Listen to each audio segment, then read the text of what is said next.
Something is buried beneath a shallow lagoon on a remote Pacific island. Researchers believe it may be part of Amelia Earhart's missing airplane. This October, an expedition will finally test it. But the last object that looked like her aircraft generated headlines around the world and turned out to be nothing more than rocks. So is this the first real piece of Earhart's Electra ever found?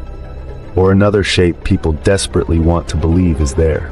And this time, the answer may be buried beneath only a few feet of water and sediment. On July 2, 1937, Amelia Earhart and navigator Fred Noonan departed Lae, New Guinea, aboard a Lockheed Electra 10E. Their destination was Howland Island, a tiny strip of land approximately 2,500 miles across the Pacific. The Coast Guard cutter Itasca waited beside the island, transmitting radio signals and producing smoke to guide the aircraft.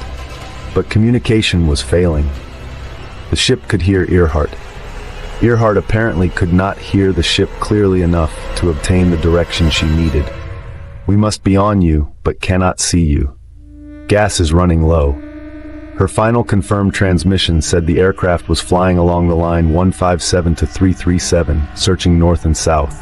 Then Earhart's voice disappeared. The Navy and Coast Guard launched what was, at the time, the largest air and sea rescue search ever conducted.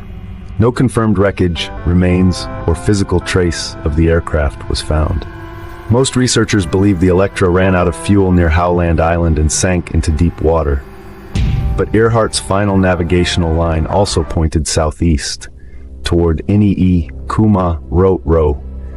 Supporters believe she and Noonan may have reached the island and landed on its exposed reef. They point to objects and disputed human remains later discovered there.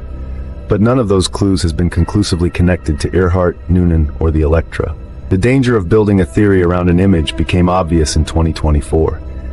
Deep Sea Vision released a sonar scan captured approximately 100 miles from Howland Island.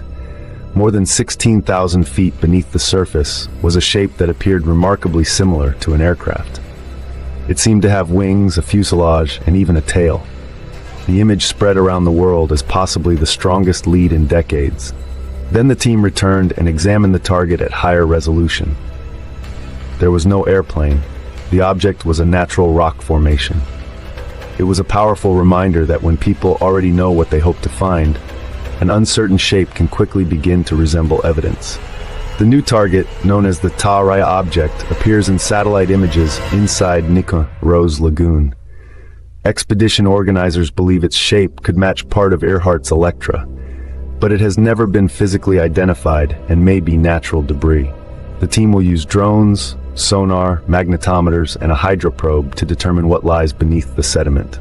To confirm the aircraft, investigators would need recognizable aluminum, structural components, or rivet patterns consistent with a Lockheed Electra.